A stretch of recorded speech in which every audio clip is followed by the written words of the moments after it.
وَلَقَدْ يَسَّرْنَا الْقُرْآنَ لِلذِّكْرِ فَهَلْ مِن مُّدَّكِرٍ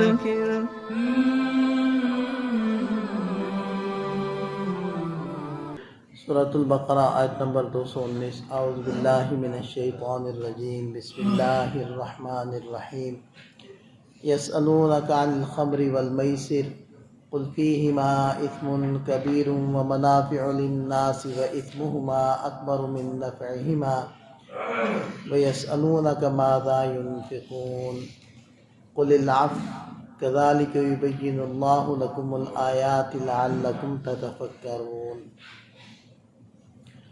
یسألونک، وہ آپ سے پوچھتے ہیں، عن الخمر، شراب کے بارے میں، والمیسر، اور جوئے کے بارے میں۔ آپ فرما دیجئے فیہما اثم کبیر، ان دونوں میں بڑے گناہ ہیں،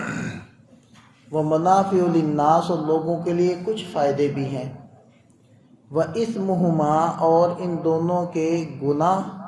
اکبر من نفعہما، ان دونوں کے نفعوں سے زیادہ بڑے ہیں۔ ہجرت مدینہ سے پہلے مکہ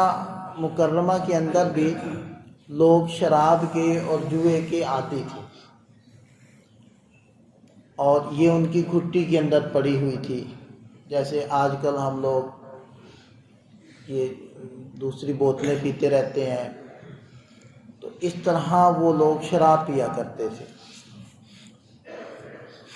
لیکن شراب کی وجہ سے انسان کی عقل وہ سوچنے سمجھنے سے قاصر ہو جاتی ہے، تو فطرتی طور پر بعض لوگ اس سے نفرت کرتے تھے، کیونکہ اللہ تعالیٰ نے بعض حضرات کو سلیم عقل سلیم اور فطرت سلیمہ درست طبیعت عطا کر رکھی ہوتی ہے، جو اپنی پیدائشی اس سمجھ بوجھ کی وجہ سے اس چیز کو پسند نہیں کرتے۔ تو ان کے اندر سب سے بڑی جو ذات تھی، ہستی تھی، وہ خود نبی پاک صلی اللہ علیہ وسلم کی ذات اقدس تھی، کہ آپ علیہ السلام اس شراب کے حکم کے نازل ہونے سے پہلے بھی اس سے نفرت فرماتے تھے، اور آپ علیہ السلام کی طبیعت میں اللہ تعالیٰ نے یہ صفت رکھ دی تھی کہ جس چیزیں آگے جا کر ممنوع ہونا ہوتا تھا، حرام ہونا ہوتا تھا، آپ علیہ السلام کی طبیعت اس سے بیزار ہوتی تھی اور نفرت کرتی تھی، اور آپ علیہ السلام اس کے قریب نہیں جاتے تھے۔ ہجرت مدینہ کے بعد مدینہ والے جو لوگ تھے ان کے اندر بھی یہ چیز تھی، اور جو مہاجرین تھے وہ بھی اس چیز کے عادی تھے۔ تو ہجرت مدینہ کے بعد پہلی مرتبہ حضرت عمر فاروق، حضرت معاذ بن جبل رضی اللہ عنہما، اور کچھ انصاری صحابی وہ آپ علیہ السلام کی خدمت میں حاضر ہوئے، اور ان دونوں چیزوں کے نقصانات کی طرف کچھ اشارہ کیا اور کہا کہ ان کے بارے میں کیا حکم ہے۔ تو یہ پہلی آیت مبارکہ ہے جو ہمارے سامنے ہے، یہ آیت مبارکہ اتری، یسألونک عن الخمر والمیسر، یہ حضرات آپ سے شراب اور جوئے کے بارے میں پوچھتے ہیں، تو آپ فرما دیجئے کہ ان دونوں کے اندر پڑھ کر انسان بڑے بڑے گناہوں میں مبتلا ہو جاتا ہے۔ چند فائدے بھی ہیں جن کو دیکھ کر لوگ ان کے دل دادا ہیں، فریفتہ ہیں ان چیزوں پر، لیکن ان کے جو نقصانات ہیں وہ ان کے چند فائدوں پر بہت زیادہ وہ بھاری ہیں اور بہت زیادہ ان کا اثر ہے۔ اس کے بعد ایک مرتبہ واقعہ یہ ہوا کہ حضرت عبد الرحمن ابن عوف رضی اللہ عنہ نے چند حضرات کی دعوت طعام کی، کھانے کے بعد یا کھانے کے ساتھ اسی طرح شراب کا دور چلا، تو کھانے سے فارغ ہو کر نماز مغرب کا وقت تھا، تو ایک صحابی کو انہوں نے آگے بڑھا دیا کہ آپ نماز پڑھائیں، تو انہوں نے سورہ کافرون پڑھی، اور شراب کے اثرات کی وجہ سے اس کو ٹھیک نہ پڑھ سکے، وہ غلط ہو گئی۔ تو اس کے بعد یہ آیت مبارکہ نازل ہوئی تھی کہ یا ایھا الذین آمنوا لا تقربوا الصلاۃ وانتم سکارى، کہ اے ایمان والو، جب تم نشے کی حالت میں ہو تو پھر تم نے نماز کے قریب نہیں جانا۔ اچھا، یہ جو آیت مبارکہ ہمارے سامنے ہے، میں نے جیسے بات کا سلسلہ شروع کیا تھا کہ کچھ حضرات تو فطرتی طور پر اس سے نفرت کرتے تھے، لیکن کچھ حضرات اس آیت مبارکہ کے نازل ہونے کے بعد اس کو چھوڑ گئے، کہ قرآن یہ کہہ رہا ہے کہ اس کے نقصانات بڑے ہیں، لہذا اس میں کوئی فائدہ نہیں ہے، اس کو چھوڑ دیا۔ لیکن چونکہ اس میں کچھ نفع بھی ہیں اور ابھی تک صراحتاً اس کی حرمت کے بارے میں کوئی حکم نہیں آیا تھا، اس لیے وہ چلتا بھی رہا۔ تو اس کے بعد والا یہ واقعہ حضرت عبدالرحمن ابن عوف رضی اللہ عنہ والا، تو یہ حکم آیا کہ جب تم نشے کی حالت میں ہو تو نماز کے قریب نہیں جانا۔ تو اس کی وجہ سے بھی بہت سارے صحابہ وہ اس کو چھوڑ گئے کہ یہ اتنی گندی چیز ہے کہ اگر اس کے اثرات انسان کے دماغ پر ہوں تو پھر وہ نماز کے قریب نہیں جا سکتا، تو اس کو چھوڑ دینا چاہیے۔ لیکن ابھی تک حرمت نازل نہیں ہوئی۔ اس کے بعد ایک واقعہ یہ پیش آیا کہ حضرت عثمان ابن مالک رضی اللہ عنہ نے دعوت طعام کی، جس میں حضرت سعد ابن ابی وقاص رضی اللہ عنہ بھی شریک تھے اور حضرات بھی تھے۔ تو اسی طرح شراب کا دور چلا اور کھانے کے بعد وہ بیٹھ گیا آپس میں گپ شپ لگانے کے لیے اور شعر و شاعری شروع ہوگی۔ تو حضرت سعد ابن ابی وقاص رضی اللہ عنہ نے ایک قصیدہ پڑھا جس کے اندر انصار کی ہجو تھی، یعنی ان کی برائیاں بیان کی جا رہی تھی، اور جو مہاجرین تھے ان کی اس میں صفات کا تذکرہ تھا۔ تو جب یہ انہوں نے قصیدہ پڑھا تو غصے میں آ کر ایک انصاری صحابی نوجوان نے اونٹ کے جبڑے کی ہڈی وہ اتنی زور سے ان کے سر پر ماری کہ گہرا زخم آ گیا۔ تو یہ معاملہ جب نبی پاک صلی اللہ علیہ وسلم کی خدمت میں پہنچا تو آپ علیہ السلام نے دعا کی، اللہم بین لنا فی الخمر بیانا شافیا، کہ اللہ شراب کے بارے میں ہمیں کوئی واضح حکم عطا فرما دیجئے۔ اس کے بعد وہ دو آیات نازل ہوئی تھی، یا ایھا الذین آمنوا انما الخمر والمیسر والانصاب والازلام رجس من عمل الشیطان فاجتنبوہ، اے ایمان والو یہ شراب، یہ جوا اور دیگر چیزیں، یہ انما الخمر والمیسر والانصاب والازلام، یہ جو وہ ان کے تیر ہوتے تھے جس کے ذریعے سے وہ لوگ فال وغیرہ نکالتے تھے، ان کی طرف اشارہ ہے کہ یہ سب کیا ہے، رجس، ناپاک اور نجس کام ہے، عمل الشیطان، شیطان کے عمل ہے، فاجتنبوہ، ان سے بچو۔ پھر شراب کی حرمت نازل ہوئی۔ تو یہ دیکھیں کہ یہ پہلی آیت مبارکہ تھی۔ اسلام دین فطرت ہے، وہ لا یکلف اللہ نفسا الا وسعہا، وہ انسان کو اس کی وسعت طاقت سے زیادہ کا مکلف نہیں کرتا۔ تو اسلام نے اس چیز کا خیال کیا کہ جس چیز کے اندر یہ لوگ بچپن سے پڑے ہوئے ہیں، اور آپ کو پتہ کہ بچپن کی عادتیں نہیں جاتی، اور خاص طور پر پھر جب کوئی نشے کی عادت ہو تو یہ تو نشہ ہے، ام الخبائث ہے، سب سے بڑا نشہ ہے۔ تو اس نے کیسے جانا تھا، تو بتدریج احکامات نازل ہوئے، بتدریج ان کے اندر اس کی برائی کو بٹھایا گیا اور اس سے چھڑایا گیا۔ تو آہستہ آہستہ ان کے اندر سے یہ عادت نکلی۔ تو دیکھیں کس تدریج کے ساتھ احکام آ رہے ہیں کہ سب سے پہلے تو فرما دیا گیا کہ اس کے نقصانات بڑے ہیں، یہ اس سے دلوں کے اندر نفرت تھوڑی سی پیدا ہوگی۔ پھر فرمایا کہ جب نماز کی حالت میں ہو، جب نشے کی حالت میں ہو تو پھر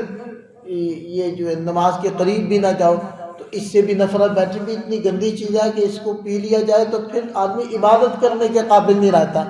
تو جب یہ نفرت پیدا ہوگی تو پھر آگر تیسرے نمبر پر جو آیات، دو آیات نازل ہوگی، اس کے اندر حرام قرار دے دیا جائے۔ حضرات صحابہ کرام جو ہر حکم کے اوپر جان نثار کر دینے والے تھے، وہ فرماتے ہیں کہ جب شراب کی حرمت یعنی آخری دو آیات نازل ہو گئی، سورہ مائدہ کی یہ دو آیات ہیں، تو جس کو پتہ چلا وہ جس حالت میں تھا، مثلا بیٹھے ہیں، محفل لگی ہے اور شراب کا دور چل رہا ہے، بتانے والے نے بتایا بھائی شراب حرام ہو گئی، یہ آیات نازل ہو گئی، اسی وقت ان جاموں کو توڑ دیا اور اسی وقت جو مشکیزیں مٹکے ان کے پاس شراب کے تھے اسی وقت ان کو توڑ کر بہا دیا۔ اور صحابہ فرماتے ہیں کہ جب یہ آیات نازل ہوئی تو مدینہ طیبہ کی گلیوں میں شراب سیلابی پانی کی طرح بہہ رہی ہے۔ اس کا مطلب ہے کہ اتنی بھاری مقدار میں ان لوگوں کے ہاں یہ چیز موجود تھی کہ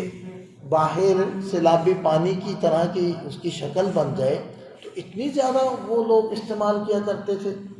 تو بہرحال کہتے ہیں کہ عرصہ تک جب بارش ہوتی تو وہ زمین سے شراب کی بو پھوٹ پڑتی، وہ جو کہ اتنی جو باہر بہائی، اتنی زیادہ جو زمین نے جذب کی۔ اور ایک صحابی کے بارے میں آتا ہے کہ انہوں نے شام کی طرف تجارتی قافلہ وہ لے کر گئے تھے، سارا مال انہوں نے اس مرتبہ اس قافلے پر لگایا تھا اور وہ سب شراب خرید کر لا رہا تھا قافلہ، بھرا لدا، اونٹ لدے ہوئے مشکیزوں سے، مٹکوں سے۔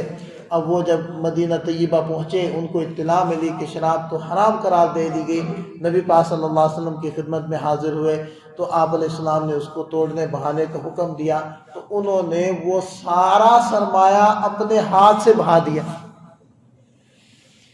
اب یہاں دیکھیں کہ کیا ان حضرات کے جذبات تھے، اللہ کے حکموں پر مر مٹنے کا کیا ان کا جذبہ تھا۔ کتنے ایسے واقعات ہیں کہ ایک صحابی، انہوں نے انگوٹھی پہنی ہوئی سونے کی، آپ علیہ السلام نے فرمایا اس کو پھینک دو، انہوں نے پھینک دیا۔ جب آپ علیہ السلام تشریف لے گئے تو دوسرے صاحب نے کہا کہ اٹھا لو، تو انہوں نے کہا کہ نہیں، نبی پاک صلی اللہ علیہ وسلم نے فرمایا تھا پھینک دو۔ تو انہوں نے کہا کہ آپ علیہ السلام کی منشا یہ تھی کہ اس کا پہننا حرام ہے، اس کو اگر گھر کی عورتیں استعمال کر لیں یا تم بیچ کر اس سے فائدہ اٹھا لو، اس کی تو اجازت ہے۔ وہ کہنے لگے کہ جس چیز کو آپ علیہ السلام نے فرمایا پھینک دو، اس کو اب میں نہیں اٹھاؤں۔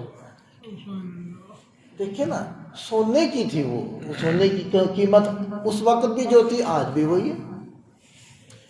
تو یہ دیکھیں کہ اپنا کل سرمایہ اپنے ہاتھ سے وہ بہا رہے ہیں، یہ جذبہ۔ ہمیں کہا جاتا ہے کہ یہ یہودی کمپنیاں، یہ اسرائیل نواز کمپنیاں ہیں، ان سے نہ خریدو، تم ان کی چیز خرید لو، تو ہم سوچ میں پڑ جاتے ہیں، ہم پس و پیش کرنے لگ جاتے ہیں، ہم سوچنے لگ جاتے ہیں کہ یار اس میں ہمارے ملک کا بھی تو فائدہ ہے نا، ہمیں بھی تو یہ لوگ ٹیکس دیتے ہیں، یہ خام خواہی بات بنائی ہوئی ہے، تو ہمارا بھی تو فائدہ ہے۔ ٹھیک ہے، یہ فلانی کمپنیاں ان کی ہیں اور ان کو اس کا نفع جا رہا ہے، تو ملک پاکستان کو بھی تو نفع ہوتا ہے، اور یہ ہمارے جو بندے ہیں ان کے برانڈ اچھے نہیں ہیں، معیاری نہیں ہیں۔ اب یہ دیکھیں تعویلیں ہمارے اندر سے جو پیدا ہوتی ہیں۔ وہ لوگ سچے پکے مومن تھے، بس ایک بات جانتے تھے، بس یہ منع ہے تو منع، حرام ہے تو حرام ہے، ناجائز ہے تو ناجائز ہے، ممنوع ہے تو ممنوع ہے، بس بات ختم۔ یہ جذبہ ہے اصل ایمانی جذبہ، یہ ہے، یہ ہمارے اندر ہونا چاہیے کہ جب اللہ کا حکم آ گیا، نبی پاک صلی اللہ علیہ وسلم کی تعلیمات ہمارے سامنے آ گئی، اب ہیل و حجت نہ دل کرے۔ یہ جو جیسے کہتے ہیں نا پنجابی میں کہاوت مثل مشہور ہے، من حرامی ہوجتا ڈھیر، وہ دل بے ایمان ہے نا، ڈڈو بے ایمانی ہے، تو وہ پھر حجتیں اور وہ پھر وہ راستے، جیسے وہ بنی اسرائیلی کیا کرتے تھے کہ ہفتے کے دن مچھلی پکڑنے شکار کرنے سے منع کیا ہے نا، تو ہم شکار نہیں کریں گے، ان کی دموں کو رسیاں باندھ کر، دھاگے باندھ کر، یا وہ راستہ کھول کر ایک کھڈے کے اندر جمع کر کے مچھلیاں، اور پیچھے سے راستہ بند کر دیا کہ جی ہم نے شکار تو نہیں نہ کیا، ہم تو اتوار کو کریں گے شکار، سوموار کو کریں گے، تو ہفتے والے دن ہم نے شکار نہیں کیا، تو پھر یہ کیا ہوا؟ تو یہ جو تعویلیں ہیں یہ انسان کو بودا کر دیتی، اس کو اندر سے کمزور کر دیتی۔ اب آج کل یہی سارے مسلمان، ہم حکمرانوں کو برا بھلا کہتے ہیں، جو عرب ریاستیں ہیں ان کو برا بھلا کہتے ہیں کہ وہ ساتھ نہیں دے رہے، وہ امریکہ کا ساتھ دیتی ہیں، اسرائیل کا ساتھ دے رہے ہیں، ان کو امداد پہنچا رہے ہیں، فلسطینیوں کو نہیں پہنچا رہے، تو وہ اپنے لیول پر نہیں دے رہے امداد، تو ہم اپنے لیول پر نہیں کر رہے ان کے ساتھ تعاون۔ 2-4 دفعہ ہم نے کی ہمت اور سودا سلب پاکستانی چیزوں کا خریدا، اس کے بعد پھر آ کر انہی عادتوں پر آ گئے، پھر وہی چیزیں خریدنے لگے، پھر وہی چیزیں ساری پی جا رہی ہیں، چل رہی ہیں، کیوں؟ عادی ہو گئے ہیں، وہ اندر سے پودے ہو گئے ہیں۔ بس اللہ تعالیٰ ہمیں حقیقی ایمان عطا فرمائے، ہمیں حضرات صحابہ کرام جیسا مضبوط ایمان اور صحیح جذبہ عطا فرمائے۔ اللہم صلی